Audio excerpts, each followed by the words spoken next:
Okay. नमस्कार विद्यार्थी मित्रांनो. चला आज आपण सर्कल या चॅप्टरमधला प्रॉब्लेम सेट 3 एक्झाम्पल नंबर 6 सोडू. काय दिलं त्या एक्झाम्पलमध्ये पहा.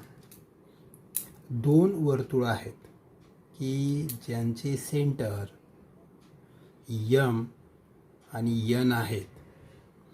They are internally touching at point T. कुठे स्पर्श करतायत? हे एक वर्तुळ आहे स्मॉलर आणि हे एक मोठं वर्तुळ आहे. मोठ्या वर्तुळाचा केंद्र आहे यम आणि छोट्या वर्तुळाचा आहे एन, आणि हे दोन वर्तुळ एकमेकांना टी बिंदूमध्ये स्पर्श करतायत, टच करतायत. Therefore they are internally touching circles. हे लक्षात आलं. आता त्यांनी इथे radius of bigger circle is 9 and radius of smaller circle is 2.5. then find ratio of ms is to sr. अजून the length mt फाइंड करायची, लेंथ mn शोधायची, angle शोधायचा आहे एन एस एम, म्हणजे एन एस एम हा angle एक शोधायचा आपल्याला. हा तर आपल्याला लगेच दिसतो कारण ही काय असेल त्या वर्तुळाची रेडियस असेल आणि ही टँजंट असेल तर हा अँगल लगेच आपल्याला 90 डिग्री सापडतो. आता इथे तुम्हाला हे तिन्ही बिंदू एक रेषेमध्ये आहेत असं म्हणता येईल. These 3 points are collinear. चला तर मग आपण ह्या चारही प्रश्नांची उत्तरं शोधू. ठीक आहे. आता पहिली आपण काय लिहू. पहिलं आपल्याला शोधायचं आहे की एम टीची लेंथ किती आहे. कोणाची? ही एम टी. तर हे टी एन एम म्हणजे M N T these 3 points are collinear points. मग इथं काय म्हणणार तुम्ही? एक आकडा टाका. M T equal to dash dash. Therefore point M N and T are co-linear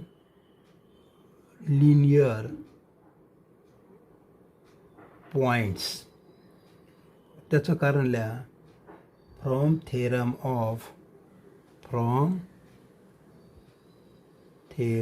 of touching circles. काय म्हणायचं? From theorem of touching circles. Therefore मग एम टी इक्वल टू किती दिलं तुम्हाला? 9 centimetre. This is radius of bigger circle. Radius of bigger circle. ह्याला लक्षात. म्हणजे आता बिंदू आपण काय करू? हे तिन्ही जोडून घेऊ कारण ते कोलिनियर आहेत हे आपल्या लक्षात आलं. मग आता हे तिन्ही बिंदू आपण असे जोडले. बरोबर. तर तुम्हाला इथली त्रिज्या किती दिलेली आहे? छोट्या वर्तुळाची ही त्रिज्या तुम्हाला दिलेली आहे किंवा ही त्रिज्या म्हणा, पण इथे नाव नाही आहे म्हणून ही त्रिज्या किती दिलेली आहे आपल्याला? 2.5 दिलेली आहे. आणि ही पूर्ण किती दिलेली आहे? ही आपल्याला टी एम किती दिलेली आहे? 9 सेंटीमीटर दिलेली आहे. मग आपल्याला एन एम किंवा एम एन काढता येईल. बरोबर. मग दुसरा पॉईंट काय आपला? एम एन काढा. आता आपण एम टी काढली. आता काय काढायची आपल्याला? दुसरी एम एन काढायची. मग आता 2 आकडा टाका. 2 M N equal to dash dash. Therefore काय म्हणणार? इथे असं म्हणणार आपण ब्रॅकेटमध्ये M dash N dash T. हे काय आहेत? कोलिनियर पॉईंट आपण आत्ता पाहिलं. त्यामुळे यांची बेरीज करू. मग पहिलं M N plus N T equal to M T. आता ज्या ज्या किमती माहिती त्या टाका. एम टी किती आहे? 9 सेंटीमीटर. याच्या खाली 9 टाका. एन टी किती आहे माहिती आहे? 2.5 सेंटीमीटर. प्लस काय शोधायचे आपल्याला? M N. Therefore, mn equal to 9 minus 2.5. Therefore, mn equal to वजाबाकी करा, अशी वजाबाकी करा 9.0 2.5 तर राहिले 5 चला 1 6.5 सेंटीमीटर. हे आपल्याला दुसरं उत्तर मिळालं. आता तिसरं आपल्याला काढायचं आहे. तिसरं ॲन्सर आहे आपलं M angle N S M equal to question mark. आता हा अँगल शोधायचा. तर पहिल्यांदा आपल्याला हा अँगल शोधण्यासाठी इथून यन छोट्या वर्तुळाच्या केंद्रबिंदूतून मोठ्या वर्तुळाच्या ही जी त्रिज्या आहे किंवा तिला आपण टँजेंट म्हणू किंवा हा एस एम काय आहे टँजेंट. देअरफॉर टँजेंट सेगमेंट आहे आणि ही काय आहे तुमची रेडियस. इथून एवढी अशी ड्रॉ करा. मग आपल्याला नियम माहिती आहे की त्रिज्या स्पर्शिकेला लंब असते. म्हणजे काय म्हणता येईल आपल्याला इथे एन एस आधी ड्रॉ असं म्हणू ड्रॉ एन एस ड्रॉ केली. N S is a radius of smaller circle and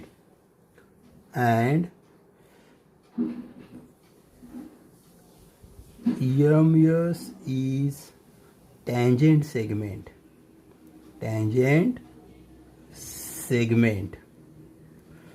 Therefore ns perpendicular ms. ns काय असेल ms ला परपेंडिक्युलर असेल. आता इथे काय म्हणता येईल आपल्याला ns equal to tn equal to 2.5. Why? Because radii of same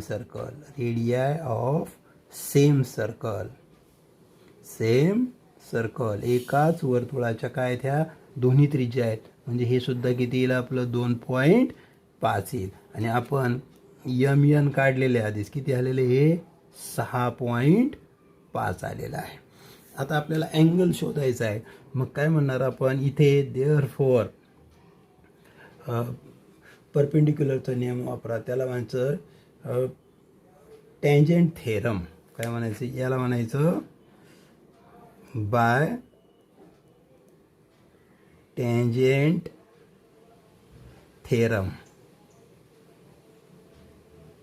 त्यामुळे एन एस काय आहे एस एम या सेगमेंटला परपेंडिक्युलर आहे. आता परपेंडिक्युलर झाली तर अँगल किती होईल 90 होईल. Therefore N S M equal to 90 degree झालं. तिसरे उत्तर आपल्याला सापडले.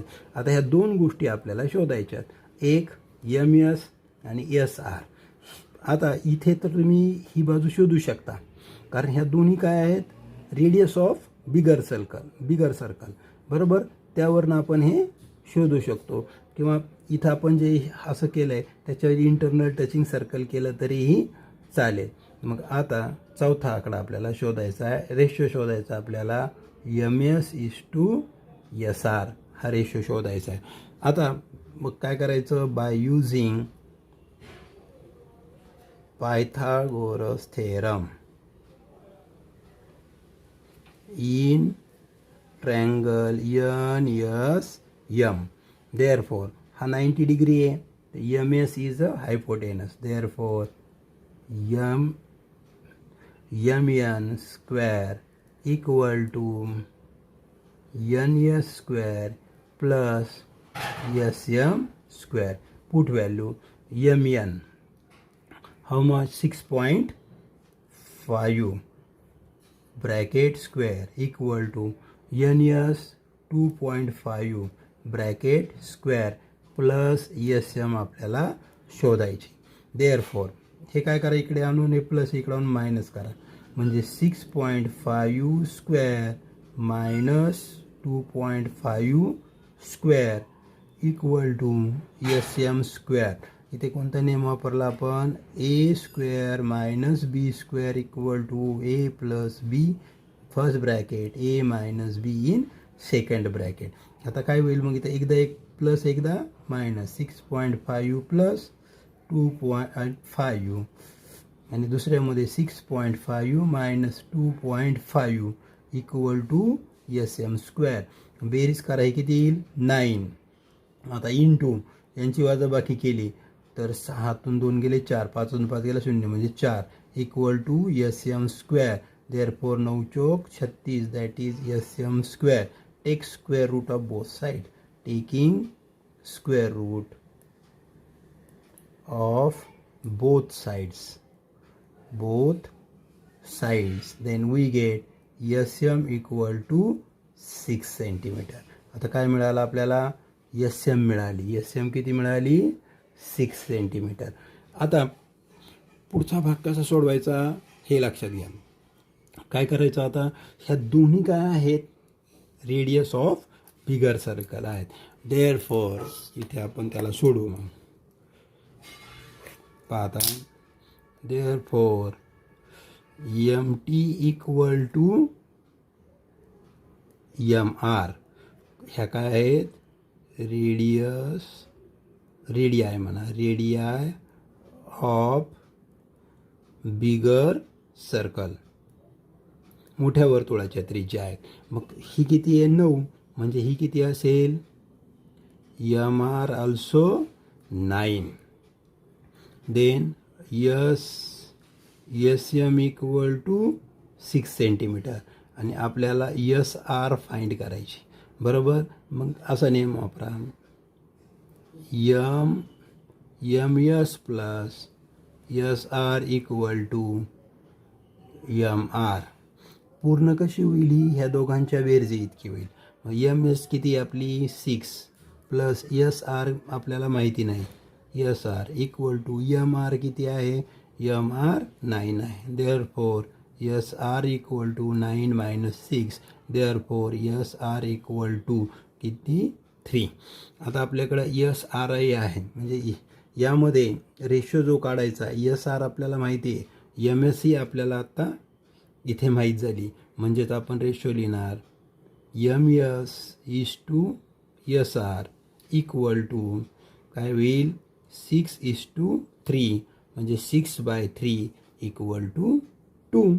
Therefore MS is to SR is equal to 2:1. 2:1 हे आपलं काय आलं, गुणोत्तर आलं. आता हे गणित पुन्हा एकदा समजून घ्या. तुम्हाला मोठ्या वर्तुळाचा केंद्रबिंदू दिलाय M, छोट्या वर्तुळाचा दिलाय N, आणि मोठं वर्तुळ आणि छोटं वर्तुळ T या बिंदूमध्ये अंतरस्पर्शी वर्तुळे आहेत. आणि मग हे आतून टच करतात, हे लक्षात घ्या. आणि ह्या गोष्टी आपल्याला शोधायच्यात.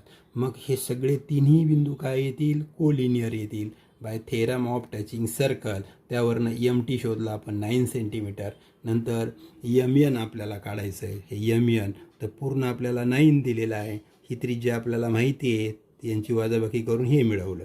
नंतर हा एंगल आपण काढला, कारण SM is a tangent segment of a smaller circle and this is the radius. Radius is perpendicular to the tangent segment. Therefore, the angle between them is 90 degree. असा शोधला. नंतर आपल्याला ही दोन गुणोत्तरं शोधायची. एक SM आणि दुसरं गुणोत्तर SR. ही दोन गुणोत्तरं शोधायची. तर आपल्याला ही बाजू माहिती नव्हती. मग आपण काय केलं, हा राईट अँगल ट्रायंगल आहे NSM, याच्यात पायथागोरसचा थेरम वापरला आणि हे काढून घेतलं. नंतर हे तिन्ही बिंदूसुद्धा कोलिनियर आहेत, म्हणून SM plus SR equal to MR करून आपण RS मिळवलं. आणि मग MS आणि RSचा रेशो काढला आपण इथे, आणि तो आपला 6:3 मीन्स या पद्धतीने आला. आणि तो आला तुला 2:1.